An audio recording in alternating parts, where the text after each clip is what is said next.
Este locul pentru care eu am pus Dresda pe lista noastră de călătorii, pentru că în anul 97 a fost declarat cel mai frumos magazin cu produse lactate din lume și este și în Cartea Recordurilor Guinness.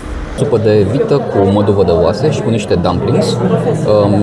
Nu știu, consistența și gustul îmi pare foarte asemănătoare cu supa de clătite pe care am gustat-o în Viena. Una dintre cele mai importante curți ale pasajului Kunsthof. Ea se numește Curtea Elementelor. Este inspirată de, să zicem, simfonia apelor și arta pe care apa ar putea o crea în viețile noastre. După ce am descoperit centrul istoric al Dresdei și am descoperit de ce acest oraș este denumit Cutia cu bijuterii, în jumătatea a doua a vlogului vom descoperi Neustadt, cartierul mai modern al orașului și ce are el de oferit. Inovația și creativitatea locuitorilor au făcut ca această parte a orașului să se dezvolte și să devină unul dintre cartierele importante ale orașului și chiar un obiectiv de vizitat pentru turiștii ce ajung în Dresda.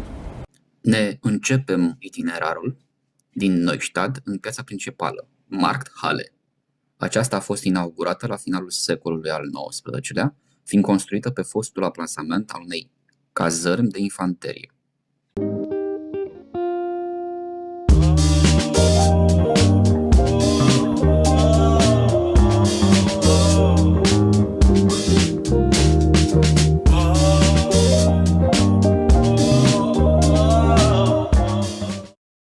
Mă gândeam, comparativ cu centrul vechi pe care l-am vizitat mai devreme, cum s-a schimbat arhitectura din partea aceasta nouă a orașului, că este un mix de clădiri rezidențiale din perioada comunistă sau de la începutul secolului trecut și clădiri mai vechi din secolele trecute și mi se pare un mix foarte, foarte interesant.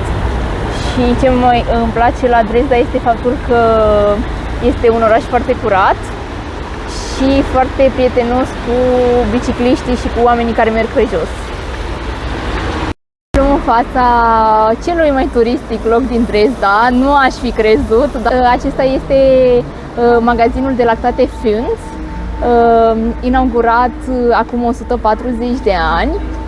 Și o să vă spun sincer că este locul pentru care eu am pus Dresda pe lista noastră de călătorii, pentru că în anul 97 a fost declarat cel mai frumos magazin cu produse lactate din lume și este și în Cartea Recordurilor Guinness. Are o poveste foarte interesantă care ne spune foarte multe despre creativitatea și spiritul inovator al locuitorilor Dresdei.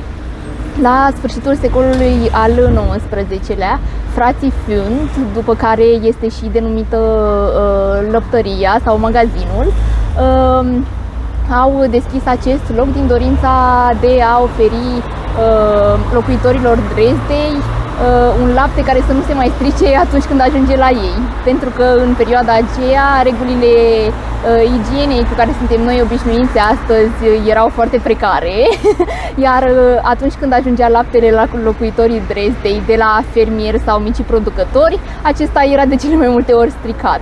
Așa că frații Fünz s-au gândit să facă un spa al laptelui pentru ca produsul să ajungă în stare intactă la locuitorii Dresdei și pentru ca aceștia să se poată bucura de el. Un alt punct de inovație pe care l-au adus aceștia a fost faptul că au inventat sau au adus în Dresda laptele condensat, un produs pe care locuitorii Dresdei l-au apreciat foarte mult, făcând ca această afacere să devină faimoasă în toată regiunea. În prezent nu-și mai produc ei propriile produse, cum ar fi brânzeturi, lapte și așa mai departe, dar colaborează foarte îndeaproape cu micii producători și fermele locale pentru a produce lactatele care se comercializează în acest magazin. Este un loc foarte frumos, l-am vizitat și noi puțin mai devreme, dar este foarte aglomerat și a trebuit să ne mișcăm foarte repede și să facem slalom printre oameni. Deci dacă vreți să veniți să-l vizitați, noi îl recomandăm, doar să aveți foarte multă răbdare. Da, de precizat că la etajul superior mai există o cafenea și un restaurant, dar din păcate amenajarea nu este la fel de spectaculoasă ca cea existentă la parter.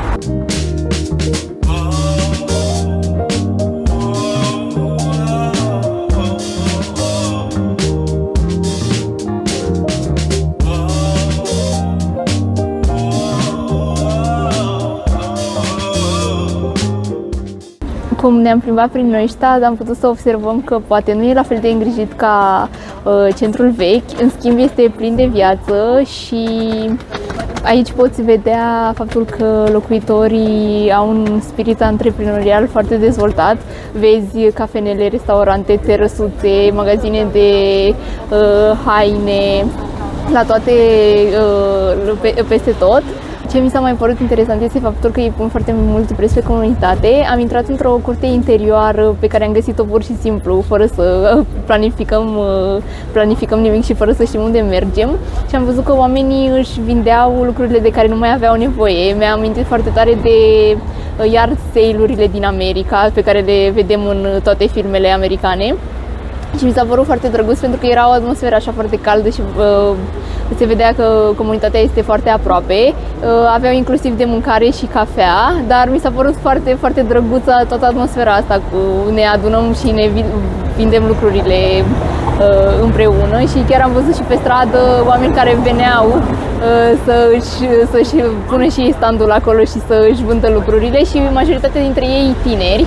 Și asta este un alt punct diferențiator față de centrul vechi, unde am văzut în principal turiști germani și, să zicem așa, mai în vârstă. Aici cumva media de vârstă a scăzut și sunt foarte mulți tineri și este foarte, foarte animat. Da, și spre deosebire de Norvegia, unde am întâlnit exact același mecanism, da, aici poți să ai direct interacțiune cu cei care vând. Da, da. Ne aflăm în Kunsthof Passage, un loc important din acest cartier al orașului. Acum mai bine de 20 de ani, locuitorii acestei zone a orașului au vrut să revitalizeze cumva această parte din cartier, pentru că nu arăta foarte bine și era în decădere. Și și-au pus creativitatea la contribuție și au creat 5 grădini interioare unde arta și artizanatul sunt la ele acasă. Cele 5 grădini interioare au fiecare câte o temă, iar în acest pasaj veți putea întâlni afaceri mici locale, artizani și chiar suveniruri și locuri unde puteți să bea o cafea sau chiar să luați prânzul.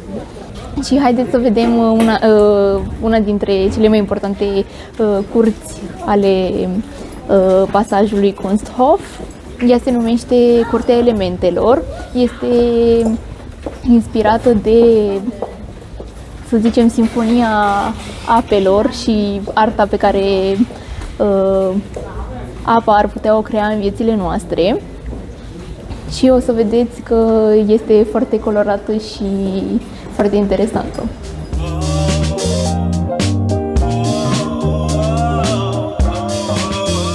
Suntem în același loc în care am fost și ieri pentru pauza noastră de dulce, dar de data asta am comandat ceva de mâncare. Supă de vită cu moduvă de oase și cu niște dumplings. Nu știu, consistența și gustul pare foarte asemănătoare cu supa de clătite pe care am gustat-o în Viena. Este fix același gust. Foarte bun. După supa pe care am mâncat-o Marius mai devreme, ne-au venit și felurile principale. Eu mi-am comandat vițel saxon, despre care am știut că este o specialitate locală. Are deasupra un sos de stafide și lângă niște cartofi copți din ce... De fapt nu sunt cartofi, sunt niște găluști. Nu știu cu ce sunt umplute, de-abia aștept să văd. Iar Marius și-a comandat tot o specialitate saxonă. Da, vițel cu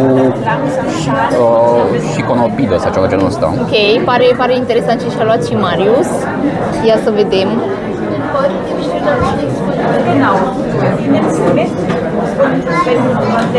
Este foarte bun și este foarte fraged. Sunt curioasă ce sunt aceste dumplings, aceste găluște.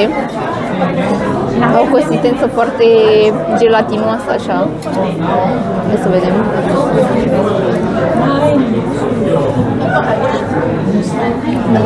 Nu-mi dau seama ce sunt, dar sunt ok la gust. Au un gust așa puțin neutru. Și aici cred că este niște varză roșie.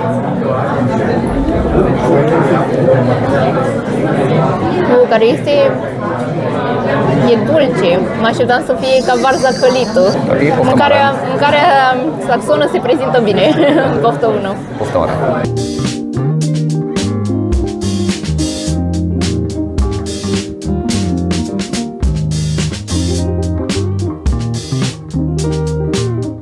E drăguț acest parc, foarte liniște și un loc în care poți să te relaxezi în oraș, nu e foarte departe de centru. Știu că ne uitam pe o hartă a Dresdei.